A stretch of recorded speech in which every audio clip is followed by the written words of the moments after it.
విపరీతమైన అంచనాల మధ్య విడుదలై డివైడ్ టాక్ తో మొదలైన ఎన్టీఆర్ దేవర అందరి అంచనాలను తలక్రిందులు చేస్తూ కలెక్షన్ల ఓచుకోతకు వస్తుంది. ప్రపంచవ్యాప్తంగా మొదటి 3 రోజులకే 300 కోట్ల గ్రాస్ కలెక్షన్ సాధించిన దేవర 5 రోజులకు 340 కోట్ల గ్రాస్ కలెక్షన్ సాధించి దూసుకుపోతుంది. ప్రపంచవ్యాప్తంగా 174 కోట్ల బిజినెస్ చేసుకున్న దేవర 5 రోజులకు 170 కోట్ల షేర్ని కలెక్ట్ చేసి బ్రేక్ ఈవెన్ కి దగ్గరైంది. మరో 5 కోట్ల షేర్ కలెక్ట్ చేస్తే దేవర హిట్ స్టేటస్ అందుకున్నట్టే.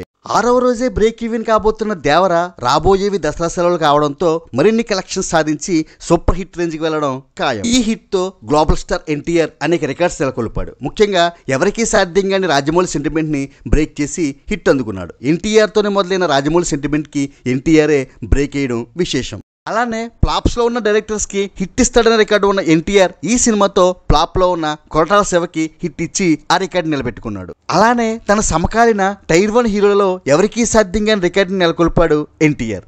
దేవర సినిమా హిట్ తో వరుసగా 7 హిట్లు ఇచ్చిన ఏకైక హీరో ఎన్టీఆర్. రభస ఫ్లాప్ తర్వాత temper, Nannaku Prematho, Janata garage, Jai Lava Kusa, Aravinda Sametha Veeraraghava, triple R, ఇప్పుడు దేవరతో వరుసగా బ్యాక్ టు బ్యాక్ హిట్స్ కొట్టి సమకాలీన హీరోలైన రామ్ చరణ్, మహేష్ బాబు, అల్లు అర్జున్, ప్రభాస్లలో ఎవరికీ సాధ్యం గాని రికార్డు క్రియేట్ చేశాడు ఎన్టీఆర్. ప్రభాస్ తర్వాత సోలోగా అత్యధిక కలెక్షన్ సాధించిన తెలుగు హీరో కూడా ఎన్టీఆర్ కావడం విశేషం. ఎన్టీఆర్ దేవర ముందు ఎన్ని రికార్డ్స్ క్రియేట్ చేస్తుందో ఎన్టీఆర్ ఇంకెన్ని విజయాలు సాధిస్తాడో వేచి చూద్దాం. ఎన్టీఆర్ రికార్డ్స్ పై మీరేమనుకుంటున్నారో కామెంట్ చేయండి. Do like, share and subscribe cine master.